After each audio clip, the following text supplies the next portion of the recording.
नमस्कार। आज आपके समक्ष जो मैं वीडियो मैसेज ला रहा हूँ, इसमें दो जो क्लेम स्टोरीज हैं उनको साझा करूँगा। और ये दोनों फोर्स्ड कंस्ट्रक्टिव टोटल लॉस से रिलेटेड हैं।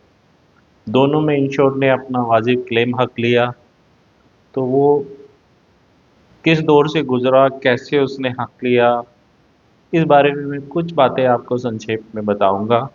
तो शुरू करते हैं। पहला जो केस है पहला केस है एक, ये श्री गंगानगर राजस्थान से है। और इन्होंने जो मुझसे संपर्क किया या मेरा इनसे संपर्क हुआ, वो मेरे इसी यूट्यूब चैनल के थ्रू हुआ। और ये सब बिहार के रहने वाले हैं और ये इंडियन आर्मी में जॉब करते हैं, सैनिक हैं। और श्री गंगानगर में इनकी पोस्टिंग है। तो इन्होंने 2024 में एक सेकेंड हैंड गाड़ी खरीदी, टाटा टियागो। वही लोकल गंगानगर में इन्होंने खरीदी। और जिस गाड़ी के लिए एक valid motor Audi insurance policy थी, और जिसको इन्होंने मार्च 2024 में अपने नाम जो तय प्रोसेस है उसके तहत ट्रांसफ़र कराया। जो भी प्री प्री इंस्पेक्शन वगैरह जो भी हुआ, प्रपोजल फॉर्म भर दिए। और फिर इनके नाम से एक पॉलिसी, नहीं एंडोर्समेंट कॉपी कह लीजिए, पॉलिसी तो नहीं होती, एंडोर्स्ड होती है वो पॉलिसी। तो वो पॉलिसी इशू हुई। तो ये साहब ये मैं इसकी कुछ जानकारी आपको शेयर करता हूँ पहले। इस गाड़ी की आईडीवी, ये 2018 मॉडल, सेकंड ऑनर, ये जो फौजी साहब जो कि गंगानगर में जॉब करते हैं, नई नई पहली गाड़ी इनकी। और इस गाड़ी की जो आईडीवी थी वो दो 2,79,000 ये इसकी आईडीवी थी। और अगर हम इसका 75% देखते हैं तो 2,09,000 समथिंग इसका 75% होता है। तो खैर साहब इन्होंने गाड़ी ली अपना। इनको कोई बहुत ज़्यादा गाड़ी की ज़रूरत नहीं, थोड़ा बहुत अपना शौक में गाड़ी भाई होनी चाहिए आजकल, तो इस पर्पज़ से इन्होंने गाड़ी ली। और ये गाड़ी साहब इनसे, ये चूँकि नए भी थे, इनसे एक्सीडेंट हो गया इस गाड़ी का। और ये गाड़ी का एक्सीडेंट हुआ 31/8/2024 को। तो 31/8 यानी बिल्कुल अगस्त एंड में इस गाड़ी का एक्सीडेंट हुआ। ये वहीं गंगानगर, श्री गंगानगर राजस्थान में। श्री गंगानगर एकदम बॉर्डर एरिया है, पाकिस्तान का बॉर्डर है एक तरीके से आगे। और इधर पंजाब है सीमा से लगा हुआ राजस्थान की, तो बिल्कुल सीमांत डिस्ट्रिक्ट है। और वहाँ टाटा का डीलरशिप, वहाँ ये अपनी गाड़ी को जो है लेकर गए। शायद 2 सितंबर को इन्होंने इंश्योरेंस, 2 सितंबर 2024 को इन्होंने इंश्योरेंस कंपनी को क्लेम इंटीमेट किया। इंश्योरेंस जो टाटा डीलर है उसने 3,28,350 का एस्टिमेट बनाया रिपेयर एस्टिमेट, और बीमा कंपनी में जमा किया, क्लेम इंटीमेट किया। यानी कि जो टाटा डीलर वर्कशॉप ने जो रिपेयर एस्टिमेट बनाया, वो गाड़ी की जो आईडीवी थी 2,79,000, उससे भी ज़्यादा का बनाया। बीमा कंपनी ने एक अप्रूव सर्वे साहब अपॉइंट किए। और ये भी सितंबर शुरुआत में अपॉइंट हो गए। और इनकी गाड़ी जो फौजी साहब हैं वो जस की तस खड़ी रही। इसी दौरान इन्होंने, जब कुछ दिन गुजर गए, 15 दिन 20 दिन, और फिर इनको बीमा कंपनी से एक, बीमा कंपनी ऑफिशियल का एक मेल आया। और उस मेल में उन्होंने लिखा, साहब आपका क्लेम टोटल लॉस है, कंस्ट्रक्टिव टोटल लॉस है, 75% ऑफ आईडीवी से ज़्यादा रिपेयर खर्च है, यानी रिपेयर खर्च 2,09,000 से एक तरीके से ज़्यादा होना चाहिए। सर्वे ये बीमा कंपनी जो कह रही थी, ये इनका कहना, सर्वे अप्रूव्ड सर्वेयर की सर्वे रिपोर्ट के आधार पे ये constructive total loss public total loss claim है। तो इसके लिए साहब ओरिजिनल आरसी दो, दोनों चाबियां दो, व्हीकल बोथ ओरिजिनल की, एनओएस कंसेंट लेटर 100 रुपये के स्टैम्प पेपर पे, declaration about third party loss, और इंश्योर्ड का ओरिजिनल कैंसल चेक, फाइनेंसर अगर गाड़ी पे फाइनेंस है तो एनओसी, नो ड्यू सर्टिफिकेट, ये सब चीज़ें। इसका मतलब ये एक बहुत कॉमन सी भाषा है। बीमा कंपनी ने ये क्लेम टोटल लॉस बेसिस पे क्लेम सेटलमेंट करने का इरादा रखा था। बीमा कंपनी ऑफिशियल की ये मेल थी। और जो जो एक कंसेंट लेटर है और या एनओसी जो एग्रीमेंट, जो भी कुछ उसका नाम था, वो इन्होंने वो डॉक्यूमेंट भेजे थे और उसको एफिडेविट के रूप में बनाने के लिए कहा था। उसमें सब उन्होंने पहले से ही अपनी तय भाषा में लिखा हुआ था, लेकिन जो अमाउंट है वो सब ब्लैंक ब्लैंक डॉटेड डॉटेड रखा हुआ था। और जो इनकी तरफ से जाना था कि मैं ये सन ऑफ ये निवासी ये इस तरीके से इस गाड़ी को इस तरीके से सेटल करने के लिए चाहता हूँ, और ऐसे ऐसे मतलब चाहता भी यही हूँ। और बीमा कंपनी यहाँ कंसेंट लेटर तो मांग रही थी, पर कंसेंट किस चीज़ पे, सहमति, खुद तो इंश्योर्ड से लिखित में कंसेंट लेटर की मांग करी, लेकिन बीमा कंपनी ने तो कोई ऑफर दिया ही नहीं। राइटिंग में कोई डिटेल नहीं थी। अलबत्ता जो कंसेंट था उसमें भी डॉटेड डॉटेड करके था, और वो तो इंश्योर्ड को लिखना है, बीमा कंपनी का तो अपने लिए तो कोई भाषा लिख के दी नहीं थी। लेकिन जवानी तौर पे ये था मतलब कि गाड़ी को किसी कबाड़ी को बेचा जाएगा with RC as a car, न कि रैक या साल्वेज।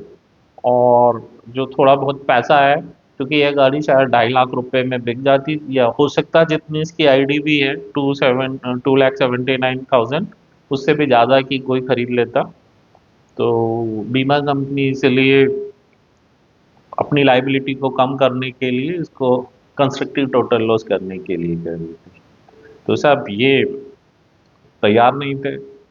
इन्होंने कहा अभी तो गाड़ी ली है सेकेंड हैंड और इतना लॉस भी नहीं है, जो वैसे इनको बहुत ज़्यादा नॉलेज नहीं थी, लेकिन उन्होंने बाहर मार्केट में भी दिखाया, उन्होंने कहा "साहब, हम तो बहुत सस्ता ठीक कर देंगे इस गाड़ी को"। तो ये constructive total loss basis claim settlement नहीं चाहते थे। इन्होंने बीमा कंपनी के जो सर्वेयर साहब है उनसे कहा साहब सर्वे रिपोर्ट कॉपी दो, तो उन्होंने सर्वे रिपोर्ट कॉपी नहीं दी। बीमा कंपनी से कहा, बीमा कंपनी ने भी नहीं दी। जबकि एज पर रूल्स दोनों की जिम्मेदारी है। और मैं खुद एक अप्रूव सर्वेयर हूँ, तो मैंने अपनी फर्टिलिटी में ये बहुत कमी देखी है कि इंश्योर्ड सर्वे रिपोर्ट मांगेगा और उसको सर्वे रिपोर्ट कॉपी नहीं देंगे। ऐसा ही इस केस में भी हो रहा था। और तो कोई रिपोर्ट ही नहीं और बीमा कंपनी ने डिसीजन ले लिया। तो इसमें मैं भी इन्वॉल्व हुआ, इन्होंने मुझे जोड़ा, फिर एक इनको गाइड किया और कंप्लेन की गई इंश्योरेंस कंपनी को कि साहब इस गाड़ी में तो और हाँ, इस चीज़ में जो जो टाटा डीलर वर्कशॉप थी वो भी बहुत अच्छा कोऑपरेट नहीं कर रही थी इंश्योर्ड को। उसका भी मानना यही था कि ये टोटल लॉस गाड़ी है, और जो व्यवहार था वो बहुत अच्छा नहीं था। तो ये इंश्योर्ड बहुत परेशान था। पहले इन्होंने खुद काफ़ी कोशिश की मेरा वीडियो देख के, मुझसे फ़ोन पे बातचीत करके, लेकिन ये फिर नहीं कर पा रहे थे, तो मैंने इनको कुछ और ज़्यादा इनकी और मदद की। तो फिर जो है साहब इनको मेल वगैरह लिखवाई। तो बीमा कंपनी को जो पहली मेल लिखी उसी में बताया कि साहब ये ऐसे ऐसे आपकी कंपनी के जो तरीका है, आप जो नेट लाइबिलिटी निकालते हो, तो वो सारी चीज़ें बताई। फिर इसमें बताया कि साहब इसका तो कुल खर्च 75% ऑफ आईडीवी से काफ़ी कम है, तो ये गाड़ी तो कंस्ट्रक्टिव टोटल लॉस है ही नहीं। और जिस तरीके से ये एज ए कार बेच के क्लेम सेटलमेंट करना चाह रहे हैं, तो ये तो गलत तरीका है। तीसरा चीज़ साहब आपकी तरफ से तो कोई ऑफर दिया ही नहीं गया, फिर ये किस बात की कंसेंट के लिए फॉर्मेट दिए हैं तय भाषा में, और वो भी डॉटेड डॉटेड, तो ये भी गलत है। तो इस तरीके से बीमा कंपनी को शिकायत की गई। तब बीमा कंपनी ने कहा ठीक है साहब, हम इसको रिव्यू करते हैं केस। और रिव्यू किया उन्होंने 3-4 दिन में, बोला साहब ठीक है, हम पार्शियल लॉस बेसिस पे यानी रिपेयर बेसिस पे गाड़ी क्लेम सेटलमेंट करने के लिए तैयार हैं। और बोले हमने वर्कशॉप को रिपेयर अप्रूवल दे दिया। तो एक तरीके से प्रॉब्लम ख़त्म हो गई। उसके बाद वो वर्कशॉप वाले ने गाड़ी रिपेयर शुरू की। और धीरे धीरे थोड़ा टाइम लगा और वो गाड़ी रिपेयर हो गई। तो ये गाड़ी जब रिपेयर हुई, ये गाड़ी का जो रिपेयर बिल बना वो बना 1,05,443। 1,05,443। यानी कि जो सर्वेयर साहब ने जो रिपोर्ट बनाई थी, 75% ऑफ आईडीवी से ज्यादा जो बता रहे थे, यानी वो 2,09,000 कुछ बैठ रहा था, यानी उससे आधे में, आधे से भी कम में ये गाड़ी रिपेयर हो गई। ये 50% ही मान लीजिए। तो सोचने, और उसी डीलर पे ये गाड़ी ठीक हुई, टाटा के डीलर पे। और इंश्योर्ड ने कुछ नहीं इसमें कि साहब ये रिपेयर जो चाहे बीमा कंपनी कराए। तो सोचने वाली बात है यार, या तो सर्वेयर साहब को लॉस असेस करना ही नहीं आता था, या उनकी इंटेंशन ही ठीक नहीं थी कि वो जबरदस्ती इसको, इतना फर्क तो नहीं होना चाहिए। 10% 20% हो जाए, पूरा 100% का फर्क आ रहा है।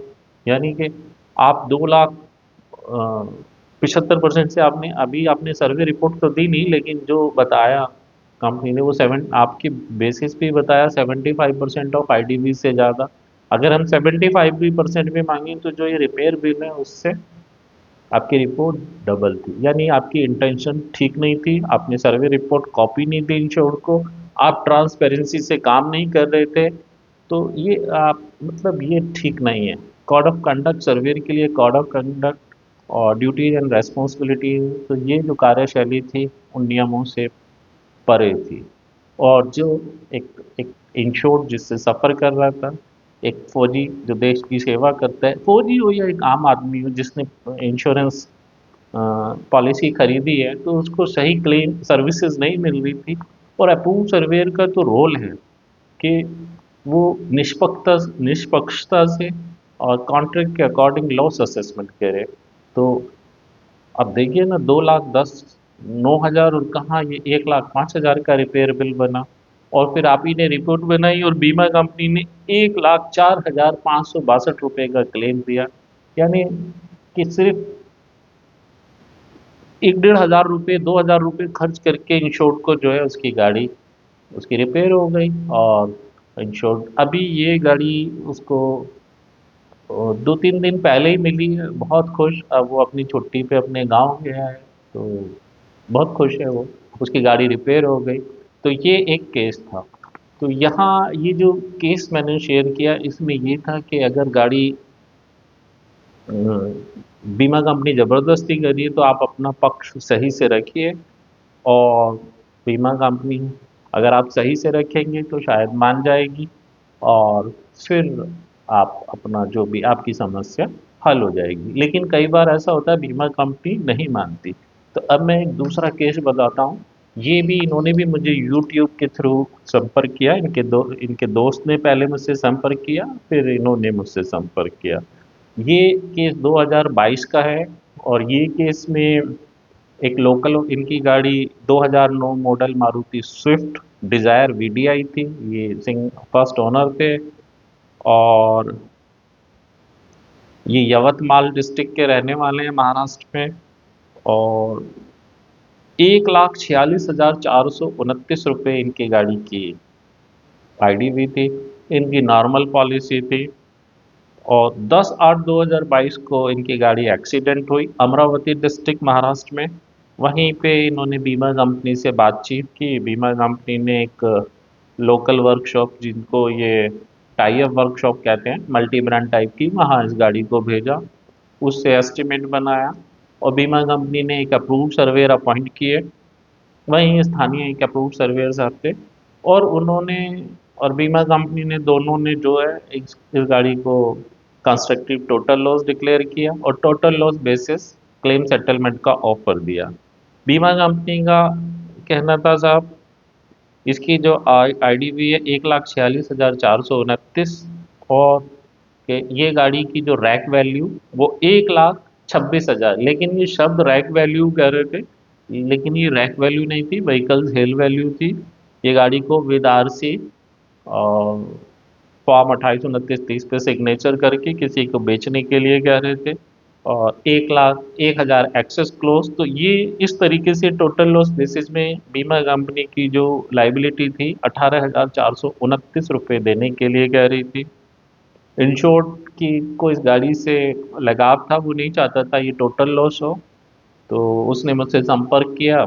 वो जहाँ गाड़ी ठीक होने के लिए भेजी थी बीमा कंपनी ने, वो कह रहा था अगर साहब आप क्लेम ना लें तो मैं इसे लाख रुपए में ठेका करता हूँ और ठीक कर दूंगा। यानी गाड़ी 1 लाख रुपए में ठीक होनी थी। और लेकिन ये बात जब बीमा कंपनी अप्रूव सर्वेयर साहब से कहा, नहीं साहब आपकी गाड़ी टोटल लॉस है, इसमें कुछ नहीं हो सकता। इन्होंने मुझसे संपर्क किया, फिर इनको कम्युनिकेशन में मदद की मैंने। फिर बीमा कंपनी साहब यूनिवर्सल सॉन्ग को नहीं मानती है, बाकी तो मान जाती है लेकिन यूनिवर्सल सॉन्ग को कंपनी थी वो नहीं मानी गाड़ी को साहब। फिर ये हुआ कि साहब इस गाड़ी को यहाँ से उठा के जो 75% में, और ये जो ये इंश्योर्ड थे ये, इनका यवतमाल डिस्ट्रिक्ट था, तो ये दूर थी जगह, इनकी गाड़ी यहाँ एक्सीडेंट हुई थी तो इसलिए ये लोकल वर्कशॉप पे ले गए थे। तो फिर ये अपने डिस्ट्रिक्ट में ही ले गए उस गाड़ी को वहाँ से उठा के। और वहाँ एक ऐसे पूछा तो उन्होंने, उसने भी वहाँ बताया साहब लाख रुपए में ये गाड़ी ठीक हो जाएगी। तो उसका एक एस्टिमेट बनाया और बीमा कंपनी को साहब वो एस्टिमेट भेजा कि साहब ये गाड़ी तो 1 लाख रुपए में ही टोटल ठीक हो जा रही है। तो ये 75% ऑफ आईडीवी से काम है, तो ये रिपेयर बेसिस क्लेम है और ये हम यानी इंश्योर चाहता है। बीमा कंपनी साहब माने नहीं। सर्वेयर की रिपोर्ट मांगी बीमा कंपनी से, काफ़ी मुश्किल से वो रिपोर्ट मिली। उसमें देखा उन्होंने 1,08,000 रुपये की नेट लाइबिलिटी बनाई हुई थी, यानी ये भी 75% ऑफ आईडीवी से कम था। लेकिन चलिए, अगर हम मानते हैं, मैं तो खैर जो मानता हूँ वो यही मानता हूँ, रिपेयर खर्च तो अगर उनका रिपेयर खर्च के हिसाब से माने तो ये सर्वेयर साहब ने जो रिपोर्ट बनाए वो कंस्ट्रक्टिव टोटल लॉस है। लेकिन जो बीमा कंपनी सामान्यतः सोच है वो लाइबिलिटी के बेसिस पे रखती हैं, तो उस हिसाब से ये कंस्ट्रक्टिव टोटल लॉस नहीं था। उनकी जो रिपोर्ट थी, जो में जो लाइव रिपेयर बेसिस पे लाइबिलिटी थी वो 75% ऑफ आईडीवी से कम थी। खैर बीमा कंपनी नहीं मानी। बीमा कंपनी को इन्फॉर्म किया कि साहब हम ये गाड़ी के फ़ोटो हैं, ये एस्टीमेट है और आप चेक करना चाहें चेक कर लीजिए, फला तारीख से गाड़ी को रिपेयर कराना शुरू कर देंगे। तो ये बहुत इम्पोर्टेंट है कि आप जब भी ऐसा कोई डिसीजन लें तो बीमा कंपनी को ज़रूर इन्फॉर्म करें। हो सके तो एस्टीमेट भी कॉपी दें। तो यहाँ हमने ये बीमा कंपनी को और जो सर्वेयर और जो भी हायर अथॉरिटीज उन सबको मेल में रखते हुए ये भेजा। उसके कुछ समय लगा, गाड़ी रिपेयर हो गई। गाड़ी के लिए जो पार्ट हैं वो मारुति के जो वेंडर होते हैं, मतलब मारुति एक तरीके से कंपनी से ही खरीदे गए, उनका पक्का बिल ले लिया और उसने गाड़ी जो रिपेयर की उसने एक अपना कच्चा बिल दे दिया। लोकल एक मल्टी ब्रांड टाइप की, लोकल टाइप की एक वर्कशॉप थी। खैर वो गाड़ी रिपेयर हो गई। फिर बीमा कंपनी से कहा साहब अगर आप कैशलेस क्लेम दें या हमें क्लेम दें तो ये बिल है साहब, और आप गाड़ी का री इंस्पेक्शन करना हो तो करा लीजिए। लेकिन बीमा कंपनी ने साहब सुना ही नहीं, बोले नहीं साहब हमने तो डिसीजन ले लिया, ये तो टोटल है उसी है। तो ये बात है 2022 के लास्ट की या 2023 के शुरू की। बीमा कंपनी नहीं मानी, मेल कम्युनिकेशन चलता रहा। फिर 2023 में बीमा लोकपाल में ऑनलाइन तरीके से शिकायत दर्ज की, जो एक तय प्रोसेस है। उसके बाद साहब वो ठंडे बस्ते में चली गई, बार बार करते मेल कोई जवाब नहीं आता। फाइनली वो 2024 में उन्होंने कुछ शुरुआत में वो जो एक कंसेंट एक फॉर्मेट भेजते हैं वो भेजा इंश्योर्ड को। तो वो भर के मध्यस्थता वाला वो भर के भेजा, फिर भी और जो पेपर्स से संबंधित वो भेजे। फिर साहब उसकी अभी ये जो अभी उसकी सुन फिर इंश्योर्ड को जो है सुनवाई के लिए वहाँ से फ़ोन आया कि साहब आपके केस की जो सुनवाई है वो 27 नवंबर को होगी और ऐसे ऐसे ऑनलाइन हो जाएगी। तो 27 नवंबर को उस केस की सुनवाई हुई। लोकपाल साहब ने दोनों पक्षों को सुना, जाना, कुछ ईमेल्स डिटेल्स देखी और बाद में भी ली।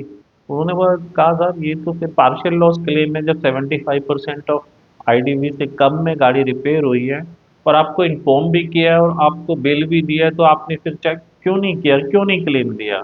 बीमा कंपनी बोली साहब इन्होंने हमें बताया नहीं और हमें ना कोई रिपेयर बिल दिए। तो साहब इंश्योर्ड ने उसके लिए वो जो मेल की कॉपी जो भेजी थी वो वहाँ उनको प्रस्तुत कर दी। तो लोकपाल साहब ने उनको साहब उनकी डांट भी लगाई और फाइनली इंश्योर्ड के पक्ष में फैसला दिया कि जो ये इनका बिल है, इसके टर्म्स एंड कंडीशन के तहत ये ओरिजिनल बिल आपको प्रोवाइड कर देंगे, ये अमाउंट है, इसके अकॉर्डिंग इनको कितने रुपए का क्लेम दीजिए। तो यहाँ इंश्योर्ड का क्लेम के पक्ष में अवार्ड आया और वो कॉपी आज ही का, वैसे कल हुआ है लेकिन हम तक आज ही पहुंची है। और मैंने ये इंश्योर्ड को बताया तो इंश्योर्ड बहुत खुश। तो देर लगी, इसको 2 साल लगे। वैसे इतना समय नहीं लगता लेकिन लगा, किसी जो भी वजह रही, और फाइनली उनके पक्ष में फैसला आया तो वो बहुत खुश। तो ये दो मैंने आपको आज केस बताए। तो ये पोस्ट कंस्ट्रक्टिव टोटल लॉस के एग्जाम्पल थे। अगर आप कभी भी ये या आपका जानने वाला कोई इस समस्या से दो चार होता है, तो सबसे इम्पोर्टेंट है, जो गलत लगे थोड़ा सा नियमों को जानिए या पॉलिसी को जानिए, और फिर उसके अनुसार बीमा कंपनी को राइटिंग में या प्रॉपर जो, आप गूगल से आप सर्च कर सकते हैं, सब आईडी मिल जाती है। आप बीमा कंपनी की वेबसाइट पे जाएंगे, वहां भी मिलेगी चीफ ग्रीवेंस ऑफिसर की। उनको मेल कीजिए, अपना पक्ष रखिए, जो कुछ भी है वो राइटिंग में कीजिए। बीमा कंपनी जो आपसे क्लेम सेटलमेंट के लिए जो भी कह रही है, जो भी इवन ऑफर दे रही है, जिसके लिए कंसेंट मांग रही है, तो पहले बोलिए कि साहब ये लिख के दीजिए, लिख के जरूर लीजिए। लेकिन बीमा कंपनी मोस्टली आप देखिए ये दोनों केस में लिख के नहीं दिया था, एक कंसेंट का फॉर्मेट दिया था कि ये तैयार करके 100 रुपए के एफिडेविट पे आप दो। भाई जब आपने कोई ऑफर ही नहीं दिया तो कंसेंट किस बात के? तो ये चीजें ध्यान में रखने की हैं। अगर सही से आप कोशिश करेंगे तो मुश्किल कुछ नहीं है, और कोशिश तो ज़रूर करनी चाहिए। तो ये आज का वीडियो था, 2 मैंने स्टोरी शेयर की। उम्मीद करता हूँ कि किसी न किसी के काम आएगी। अब ये वीडियो काफ़ी लंबा हो गया, इसको विराम देते हैं। तो नमस्कार, फिर मिलते हैं।